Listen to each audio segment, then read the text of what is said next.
একই এশীয় ভূখণ্ডে দাঁড়িয়ে দুই দেশ, বাংলাদেশ এবং মালয়েশিয়া। দুই দেশই উপনিবেশিক শাসন থেকে মুক্তি পেয়েছে প্রায় একই ঐতিহাসিক পর্বে। কিন্তু আজ উন্নয়ন সূচকে মালয়েশিয়া অনেক এগিয়ে। প্রশ্নটি তাই স্বাভাবিক, মালয়েশিয়া কেন বেশি উন্নত হলো, আর বাংলাদেশ কেন সেই জায়গায় পৌঁছাতে পারেনি? মালয়েশিয়া 1957 সালে ব্রিটিশ শাসন থেকে স্বাধীনতা লাভ করে, আর বাংলাদেশ স্বাধীন হয় 1971 সালে এক ভয়াবহ মুক্তিযুদ্ধের মাধ্যমে। সময়ের ব্যবধান তুলনামূলক কম হলেও প্রাথমিক বাস্তবতায় ছিল বড় পার্থক্য। মালয়েশিয়ার স্বাধীনতার সময় একটি কার্যকর প্রশাসনিক কাঠামো, অবকাঠামো এবং শিক্ষিত আমলাতন্ত্র পেয়েছিল। বিপরীতে বাংলাদেশ স্বাধীনতার পর পেয়েছিল বিধ্বস্ত অর্থনীতি, ধ্বংসপ্রাপ্ত অবকাঠামো এবং জনশূন্য প্রশাসনিক ব্যবস্থা। বাংলাদেশের স্বাধীনতা এসেছিল 9 মাসের রক্তক্ষয়ী যুদ্ধের পর। শিল্প কারখানা, সেতু, রেল লাইন সবকিছুই ধ্বংসপ্রায় ছিল।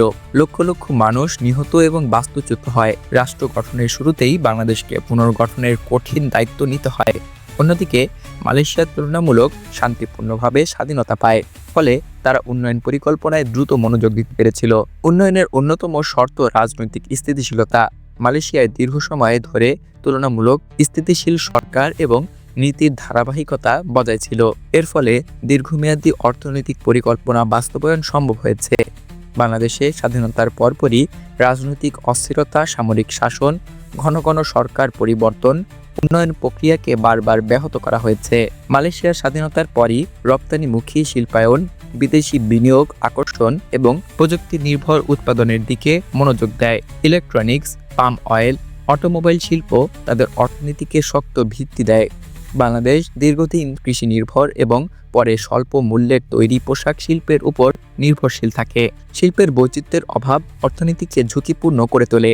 মালয়েশিয়া শুরু থেকেই শিক্ষা এবং দক্ষতা উন্নয়নে বড় বিনিয়োগ করে। কারিগরি শিক্ষা, গবেষণা এবং উচ্চশিক্ষা প্রতিষ্ঠান গড়ে তুলে তারা দক্ষ মানব সম্পদ তৈরি করেছে। বাংলাদেশের শিক্ষা বিস্তৃত হলেও গুণগত মান, গবেষণা এবং দক্ষতা উন্নয়নে দীর্ঘদিন ঘাটতি ছিল, যার প্রভাব কর্মসংস্থান এবং উৎপাদনশীলতায় পড়েছে। উন্নত দেশের আরেকটি ভিত্তি শক্তিশালী প্রতিষ্ঠান এবং সুশাসন। মালয়েশিয়া তুলনামূলকভাবে প্রশাসনিক দক্ষতা এবং নীতি বাস্তবায়নে এগিয়ে ছিল।